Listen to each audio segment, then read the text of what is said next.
alaikum wa rahmatullahi ta'ala wa barakatuh.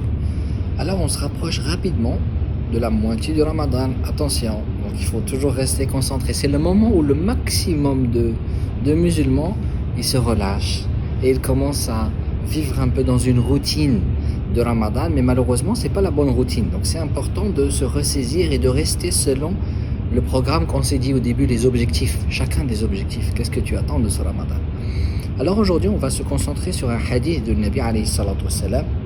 Et ce hadith-là, il nous est rapporté par Abu Huraira radiallahu anhu. Le prophète sallallahu alayhi wa sallam, il dit: n'insulte pas lorsque tu jeûnes. Lorsque tu jeûnes, n'insulte pas. Est-ce que ça veut dire que quand je jeûne pas, j'ai le droit d'insulter? Non, ça ne veut pas dire cela, bien sûr que non. Mais ça veut dire que tu dois être concentré, que tu vas pas te retrouver avec, vous savez, les diables, on a dit qu'ils étaient enchaînés, attachés, mais il y a un autre type de diables qui ne sont pas enchaînés, c'est les diables humains. Alors il faut demander à Dieu qu'il nous éloigne des gens, des diables humains, et surtout qu'il ne fasse pas de nous des diables humains, parce que ça serait vraiment triste. Et ces gens-là, ils peuvent nous pousser des fois à la violence verbale, à des réactions, peuvent nous dire des choses qui vont nous déstabiliser. Alors le prophète sallallahu alayhi wa sallam, qu'est-ce qu'il nous dit?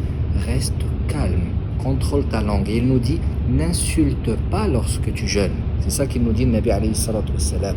Et si quelqu'un t'insulte, alors réponds-lui: inni mru'un sa'im, je suis en état de jeûne. Ça doit être ça ta réponse. Tu dois lui faire comprendre que toi tu es au-dessus.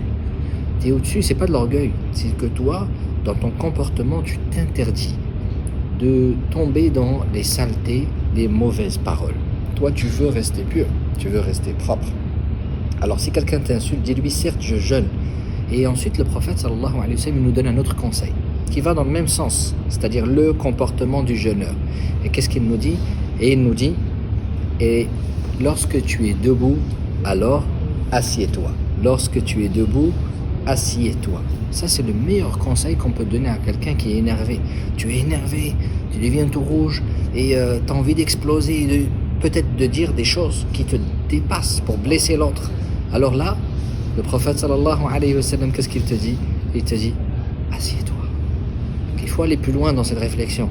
Si ça suffit pas d'être assis, sors, va respirer un peu de l'air frais, ou alors va par exemple refaire tes ablutions. Ça revient dans un hadith de Nabi alayhi salatu wassalam. Parce que quand tu fais toutes ces choses-là, tu respires, tu penses mieux, tu te ressaisis et tu te contrôles mieux. Mais lorsque tu dis une parole, et le prophète sallallahu alayhi wa sallam a dit que la colère, elle vient du diable. Lorsque toi tu dis une parole et tu es dans un état d'énervement, ce qui se passe, c'est que tu acceptes que le diable il te contrôle.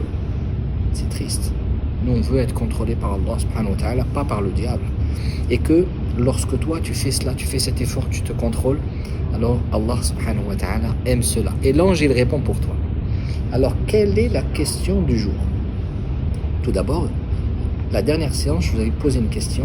Quel aliment utilisait Nabi alayhi salatu wassalam pour rompre son jeûne? Alors la réponse, il fallait me dire les trois. Il fallait me dire numéro 1, numéro 2, numéro 3. C'est-à-dire quels sont les aliments que le prophète sallallahu alayhi wa sallam rompait son jeûne avec.